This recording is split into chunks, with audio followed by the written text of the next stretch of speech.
The takeaway is that 5G, the trillion-dollar rollout of 5G by our friendly local government, is definitely a weapon system masquerading as a modern efficiency technology. We need to start measuring how much radiation are people being exposed to before we roll out 5G. There are 4 kinds of electromagnetic fields that we know are harmful to human health. So radio frequency radiation, magnetic fields, dirty electricity, and electric fields, okay? Our exposure, any given person, and all humans are affected by EMFs. What is our exposure in a day? It's not one cell phone. It's cell phones, it's multiple wireless networks, it's smart meters, it's cell towers. It's this sandwich, and it all adds up. The data we're going to look at are all published science, testing results, or public standards.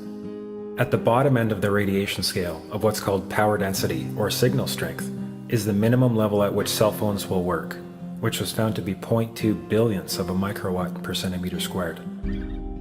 Pine needles were found to age prematurely at 0.000027. At short-term exposures of 0.05, children aged 8 to 17 experienced headache, irritation, concentration difficulties, and behavioral problems.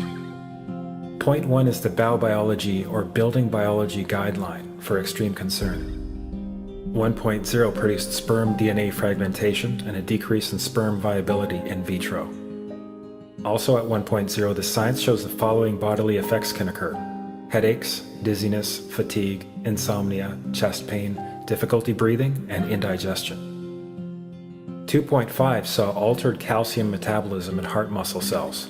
4.0 changes in the hippocampus affecting brain memory and learning, and at 6.0, DNA damage in cells. So, where are smart meters on this list? Electrical Power Institute in December 2010 measured a single Itron smart meter with pulses up to 7.93 microwatts per centimeter squared. Our own testing indicated approximately 8.0 with 1 meter. These tests are at a close distance, approximately 1 foot away from the meter, but an infant's crib could be just as close on the other side of the wall where the meter or bank of meters are installed. Even though there are all these known health effects at levels far lower, Switzerland, Liechtenstein, and Luxembourg see fit to set the standard at 9.5.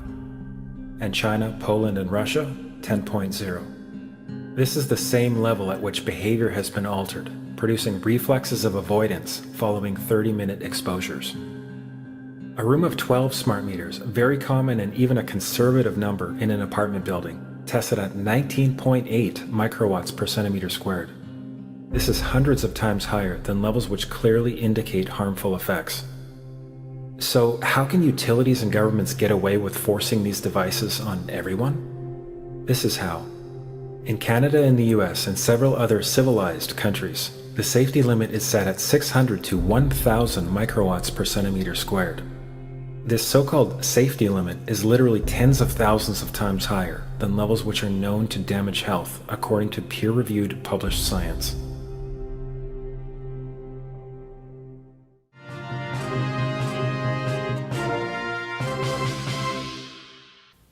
Faster, better, more reliable internet.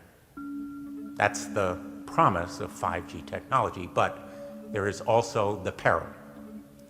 Health hazards associated with radio frequency that is higher also and requires more transmitters and antennas. And the stark, simple fact is the health hazards are unknown and unstudied. And that is a sign of neglect and disregard on the part of the Federal Communications Commission that seems unacceptable. There have been no answers so far. The FCC basically has said everything's fine, but in order to reach a conclusion about the health and safety of this new technology, we need fact. Mr. Chairman, thank you for having this hearing. 5G, as you well know, also uses higher frequency waves that don't travel as far and will rely on a network of hundreds of thousands, potentially millions of small cell sites. And the question then is, Are there any health implications, any public safety implication to those additional sites that are likely to be located close to homes, schools, workplaces, and closer to the ground? Correct? Correct, Senator. Yes. So my question for you, particularly Mr. Gillen and Mr. Perry, how much money has the industry committed to supporting additional independent research? I stress independent research. Is that independent research ongoing? Has any been completed? Where can consumers look for it? And we're talking about research on the biological effects of this new technology.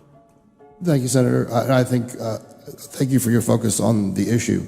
Safety is paramount, and as you alluded to, we rely on the expert agencies, we rely on the findings of the FDA and others as to the requirements to keep all of us safe.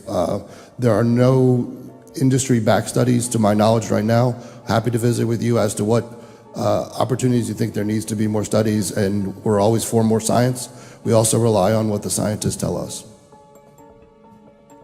So essentially, the answer to my question, how much money? Zero. I can certainly follow up with you, Senator. To my knowledge, there's no active studies being backed by industry today. Anybody else know of industry commitments to back research, fund it, support it, to ascertain scientifically the health effect? No, I'm not aware of any. So there really is no research ongoing. We're kind of flying blind here, so far as health and safety is concerned. Thank you, Mr. Chairman.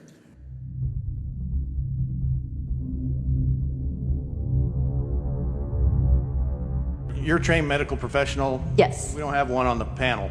What are we to make with of the American Cancer Society, for example, telling us there's no evidence of harmful product? Many of these organizations have conflicts of interest. Very briefly, if you can, what do you mean by conflict of interest? One of the first things that you teach residents is that you always have to look at the funding. There's a tremendous amount of sponsored research by people who are hired to do studies to find no effect. And that's plagued this field in a number of countries. The radio frequency radiation work that we did was supported by Motorola.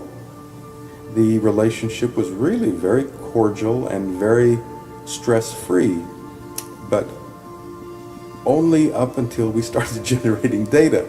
These folks were very, very upset and began to talk about how are they going to handle this, what sort of spin can we put on this, what can we expect from this, and from that point on the relationship changed.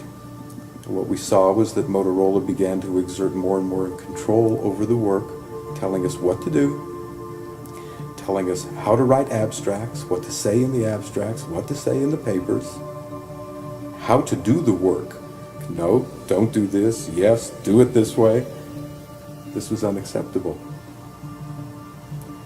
I had completed our study of DNA damage, and I submitted the final report to Motorola. They simply weren't willing to accept my interpretation of my study, my evaluation of my study, my knowledge of science at that point, and tried to urge me not to publish the study. Did you hear about people coming to you as far as having complaints about illness? We were made aware of health complaints following installation of smart meters, and we wanted to verify this using our field work. So I measured the field of about 30 different people while they stood 1 foot in front of the smart meter, and in every single case, the human energy field was obliterated as they stood in front of the smart meter. So in our first slides, what we see is normal cells, and the structure of the cells is intact and sound. This is what we would expect from a normal sample. So after 2 minutes of exposure in front of the smart meter at about 1 foot away, we see a totally different story. Sample 1, you can see a lot of degradation in the cells. The cell walls have been broken, and you see changes in the cells which are called mycoplasma. It shows a mutation to the cell. In the second sample, we see a different type of degradation to the cell membranes. You can see a corrugation here. This is called bottle cap formation, and it's known that this occurs due to oxidation or exposure to free radicals. So this third subject, when we did her sample, she had to be pulled away from the meter after 45 seconds because she complained about an increasingly severe headache. And here you see a phenomenon called rouleau, where the red blood cells are stacking up, which makes it very difficult for the blood to deliver oxygen to the tissues as they would be their normal function. Every single one of these is a degradation. Every single one of these shows a trauma to the blood cells, and that came from something, and the only variable was the smart meter. The good news in all this is the patient and the blood can return to normal once they have been removed from the influences of these stressors.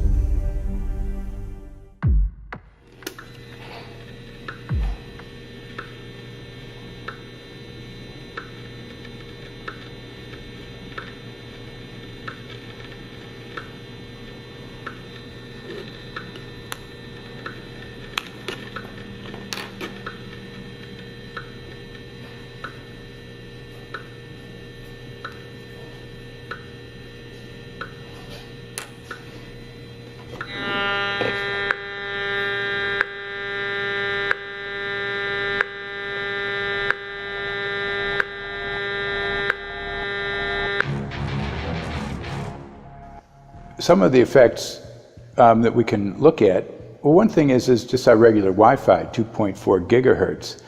That's in the same range as microwave ovens, which are also called radar ranges, because that is radar. 2.4 gigahertz is interesting. It's not the peak absorption rate in water for microwave frequencies, but it's at a point where it allows full penetration, because if it came in at the peak, it would prevent the insides from getting warm. So that's with basic Wi-Fi. Now when we look at 5G, 60 gigahertz, this is what they call active dispersal sort of weaponry, just to keep people back. It burns the skin. It doesn't penetrate, but 60 gigahertz is the frequency of oxygen molecule absorption. Since they have electrons that they share with each other, what we breathe is actually O2, pair of oxygen. So being bombarded with 60 gigahertz could very well impair our oxygen absorption rates in our body, and thereby the whole basis of our living system. Martin Pall says, putting tens of millions of 5G antennas without a single biological test of safety has to be about the stupidest idea anyone has had in the history of the world. So assessing all this, we have experts in various fields: military EMF weaponry, biological effects on humans, firefighters that are getting cognitive impairment by being there in them, countries that are banning these sort of technologies around schools because of the impairment to cognitive. Let's weigh that up in light of what Rudolf Steiner said in 1924 about just mere radio causing the impairment of cognitive functions on people, that they can receive news from around the world, but they can't understand it as well because of the effect of the electricity. We have to say, something smells sinister here. With the 5th generation, it's actually a whole new ballgame. It's not using the same technology. They're switching to military-grade millimeter wave technology. And when you look at this technology, I mean, if you go and look at DARPA reports, come and look at some of the patents that the United States military has put out on what they can do with psychological weapons, all sorts of things, crowd control, active denial, anything you can think of, this is what they can do with 5G. So any type of military application you can think of which has an electromagnetic base, they can do with 5G. And they're putting this out blanket across the population.